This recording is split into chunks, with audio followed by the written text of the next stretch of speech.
my God. Can things get any worse? So you've been definitely watching these videos. We have the watch time and all of the views to prove it, but we're not seeing the likes and the subscribes down there. Make sure that you're commenting, join the conversation. Maybe I missed something and maybe you're the person to fill me in. So just go ahead, like, subscribe, leave a comment, and I will definitely get back to you as long as that it's a cool comment. Just don't be a hater, okay? We start back in Busan in 1931, and Isak is in a tailor getting his suit ready for the wedding. And Hansu walks in very aggressively, and the tailor stops everything and says, I have to wait on this guy right away. And rightly so, Hansu is a major figure in the town, but Hansu says, no, I'll go after the pastor. And he makes a point to say that I know who you are. I make it a point to know everyone that is sick and that comes into my town. And the pastor says that he's feeling better now, and you start to see that Hansu is really measuring up Isak. And it seems like he's measuring him up to see like, oh, is this the man that stole Sunja, or is this the man that's gonna be raising my child? He apparently doesn't like what he sees. He says only an unimportant person would wear a suit that doesn't fit, and it's not a good look, basically. And he offers to buy Isak a new suit, and Isak says, no, I'll buy a new suit myself. And so he tells the tailor, hey, you know what? I'm gonna get a new suit for my wedding. And this floors Hansu. You can see it on his face. He's just goes nuts on the inside. Then Isak says also, can you rehem the suit that I'm wearing, because maybe one day my son will grow into it. And that's just a complete kick in the gut for Hansu. Still in Busan in 1931, Isak and Sunja are getting married. The pastor does not think that it's a good idea for Isak to basically, in his words, throw away his life by taking on the burden of this outcasted woman. The pastor asks Sunja, will you obey your husband in body and mind and obey the Lord, you know, the whole triangle of it, you know what I mean? And they're married. Sunja's mother, as strong as she is just constantly taking punches and just rolling with them. And she just wants to do something nice for her daughter just one last time before it's too late. So she goes to the market and she talks to the rice dealer and says, can I get white rice, which is, we've talked about before, is something that has been taken away from Koreans and sold by the Japanese. The dealer's like, no, that's a lot. That we could get in trouble or whatever. And she explains that she doesn't have a lot of money and she doesn't have a lot to give her daughter, but she could give her a taste of her homeland one last time before she goes to Japan. The dealer is touched by this, and he goes to the back and he quietly grabs 3 bowls of rice, and then he hands it to her, and then he leaves. I love how I'm calling him a rice dealer, like it's like some shady thing. He's like, hey, look, I got this rice right here. He's a very legitimate businessman. I'm sorry if that sounded weird. Next, in this beautiful scene, Sunja's mother makes this rice, and you see the difference between the rice that the other Koreans are eating. It's this brown rice, and it's not the pure white rice. And it's the way that this is scene is edited together, it just really shows the difference in culture. Whenever she drops off the rice, Sunja realizes that this small thing, this bowl of white rice, might be something very small, but Sunja knows this is everything to her mother, that her mother really had to go out of her way to get this, and that it's everything that Sunja has not to break into tears on the first night that she is with her new husband. As you're eating, Isak mentions his sister. It's the first time that you meet the sister-in-law that passed away not too long ago. And you also learn that Isak's family used to be very wealthy, but they're not anymore. He used the word used to be, so we don't really know what that means. Flashing forward to the 80s, Solomon is getting on his best suit. He's putting on his best tie. He's feeling good. He's knowing that he's going to close the deal. He's going to get all the pats on the back. He's going to get the promotion. He's going to get everything. You also flash back to 1931, and you see Sunja's mother carefully putting together her parcel for Sunja to leave, and she's packing it, and she's unpacking it, and she's repacking it. And then you flash back to the 1980s, and you see older Sunja, and she's packing to go back to Korea for the first time. She's doing the same thing, and she's taking things out of her suitcase, and she's like, no, I don't need that. Yes, I need that. No, I need. Solomon walks into the office only to find Naomi already waiting for him there. She says something kind of snooty to him, and Solomon just straight up calls her out on her attitude. Says, why didn't you like me? Or Naomi kind of just says, you know, your dad owned a Pachinko parlor when you were growing up. You didn't grow up in the shadow of a giant corporation. She explains that even as a woman that went to all the right schools and all that stuff, she's still a woman, and that Shipley's in America may be one of the top firms, but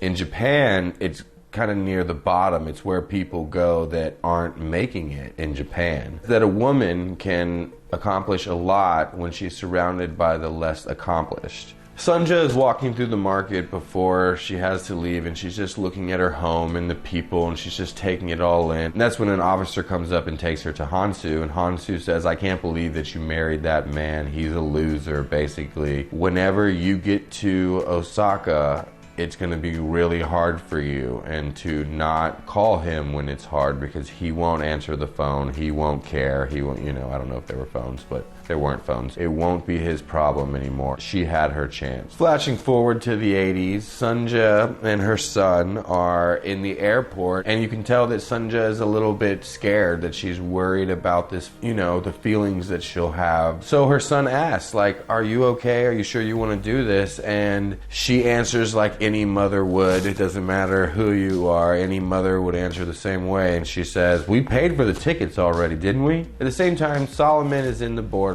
with all of these other suits just lining the walls. Every seat is taken.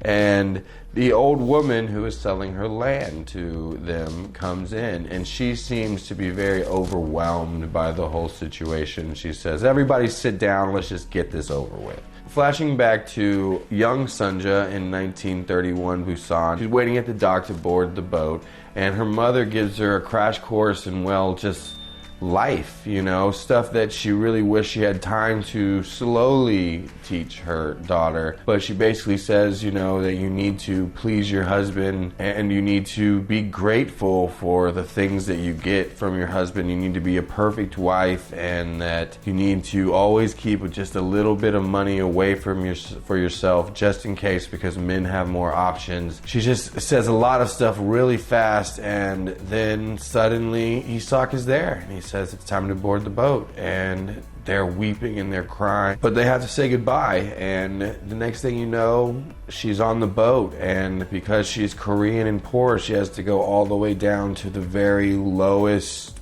floor. You know, if you've ever seen Titanic, she's down there with Jack. She's pregnant, and it's hot and it's smelly and all this stuff. It's all new, and it's just overwhelming, and she throws up on someone's shoe. So she's laying there, maybe seasick, maybe just having morning sickness from the pregnancy. It's just all too much. Isak goes, I'm gonna go get you some water, and Sunja begs, please don't leave me, do not leave me. And Isak goes, everything will be fine, I'll be right back with some water. As Isak is searching for water, he sees these men. And they don't really have a place to be, and they're just kind of crowded in the hallway, and they say that they're miners, and that if they go over there, eventually, if they work hard, that the Japanese people will pay to bring their families over there too. That's whenever you flash forward, and the old woman is looking over the contract. Even though she's seen it before and she's agreed to it, she's looking over it with a fine-tooth comb, just trying to figure out if they cheated her in some way.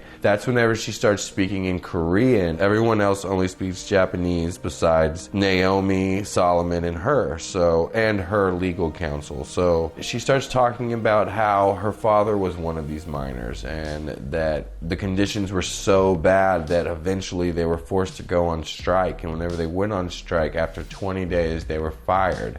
And since it was so hard to get a place to live or anything for Koreans at that time, that they had to live 20 to 1 apartment and things like that. And they would say that Koreans are too loud and Koreans smelled bad. And she said, to be honest, yeah, Koreans were too loud and they smelled bad because they didn't have any money and they were crammed into this tiny space. If you put 20 people where 5 people are supposed to be, it's gonna be loud. That they were cockroach only meant to be drove down into the dirt. Right then you flash back to on the boat, And this beautiful Korean singer is singing for everyone in first class. Oh yeah, there was a beautiful singer. She was very sweet to Sunja. It happened a little bit ago. That part wasn't important, but this part is important, okay? She suddenly stops singing Japanese and starts defiantly singing in Korean, just belting it out so that everyone in the lower decks can hear. You hear them banging on the walls with the beat of the song, and that's whenever